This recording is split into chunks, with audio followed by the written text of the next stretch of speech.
Our next company is notable not only for how they have embraced or addressed the technical side of the Internet of Things, but also how they are looking at the disruptive impact on business models. Their CEO recently co-authored an article in the Harvard Business Review discussing this with noted business strategist, Professor Michael Porter. To tell us more about how PTC is embracing the Internet of Things, please welcome Mike Campbell, Executive Vice President, and from Calypso, Andrew Tim. Morning. Mike, morning, welcome. Thank you very much. John, thanks so much for the invitation. On behalf of PTC, we're thrilled to be here at this great event. For those of you in the audience that don't know about PTC, let me tell you a little bit about our history. We were founded about 30 years ago and revolutionized the mechanical CAD, computer-aided design industry, with our 3D solid modeling technology. Now, in the past 30 years, lots has changed, as you all know. Our customers' business models have changed. Many of them have realized that it's difficult to maintain the profits that they want purely by developing great products, and they've shifted and they've changed those models to include things like servicing products and operating products, and now even connecting products. And of course, the complexity of products that you see on the stage here today has also dramatically increased. 3 decades ago, most of our customers were developing mechanical products, maybe electromechanical, but today those products are instrumented with sensors, there's software on board, and more so connectivity. And PTC has evolved with our customers.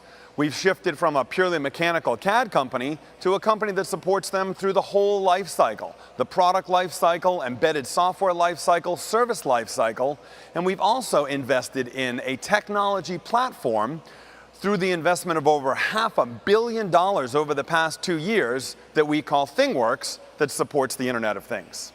Well, Mike, you've spent enough time at NI Wake that you quickly realize we are a lot about technology and a lot about demos. I know our teams have been working on a really impressive demo, so can we take a look at it? You bet. We do have an outstanding technology demonstration, and really the goal of this demonstration is to spark some ideas and open your mind to the possibilities that are opened up when we bridge the digital world and the physical world. Now, the demonstration centerpiece here is a mountain bike. This is a mountain bike designed by a company called Santa Cruz, and this mountain bike, just like that GoPro camera you just saw, is completely modeled in PTC's 3D solid modeling software. The engineers at Santa Cruz use our CAD tool in order to complete the design and get confidence in the design, to simulate it before they send it off to manufacturing.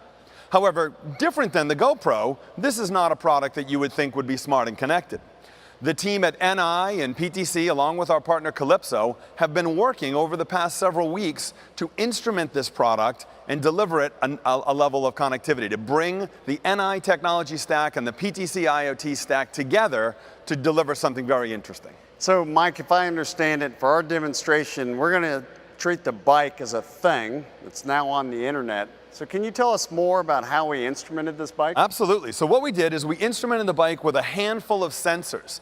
The sensors measure everything from each of the wheel speeds, the pedal cadence, the angular and linear compression of the suspension, as well as the angle of steering of the handlebars.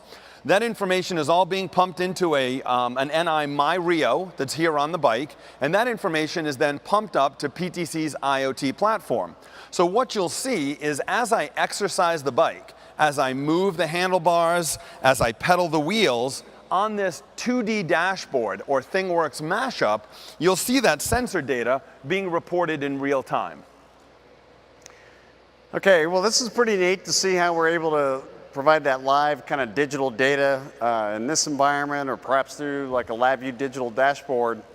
But you know, Mike, this doesn't really give me the full context. I have to really look at the data a lot. So what more could we do to add that context? Well, it may surprise you to see that there's a tremendous amount of value by combining this connectivity with that rich, high-fidelity 3D model that we started with. What we've actually done is we've instrumented our CAD tool to allow us to create a digital twin. What you see here on the screen is a unique serial number specific representation of this particular bike. So as I exercise this bike through the various motions, you'll see the digital twin is updating. We can see things like the motion and the accurate representation, but because we have a CAD tool, we can also do things like perform analysis. So as I exercise the suspension, those linear displacements are being sent to the tool where we then represent the reaction forces as well. This gives the engineer a tremendous amount of insight into how the product is actually being used in the field right now. It also allows them to play back previous sequences and maybe understand exactly why a component failed, for example. So Mike, I can see how this would be very useful for situations where you're remote from your device or system. But what about in the case where you have physical proximity? What could we do in that situation? Well, that's a really good point, John. This is the digital twin that you see here is great when we need to simulate digital proximity, but if we can be near the product, if we have to be near the product because we're servicing it, we can use the real product as context for that information. So what we'll do here is we'll show you through an iPad that same information augmented on the physical product itself. So we're using an iPad. You could just as easily use a head-mounted display. We're going to pick up this tag here. And then you'll see that same information. Those sensor readings are displayed, and you'll see those real-time values updating to show you what's actually happening with the bike. So if I'm a service technician and I'm interested in understanding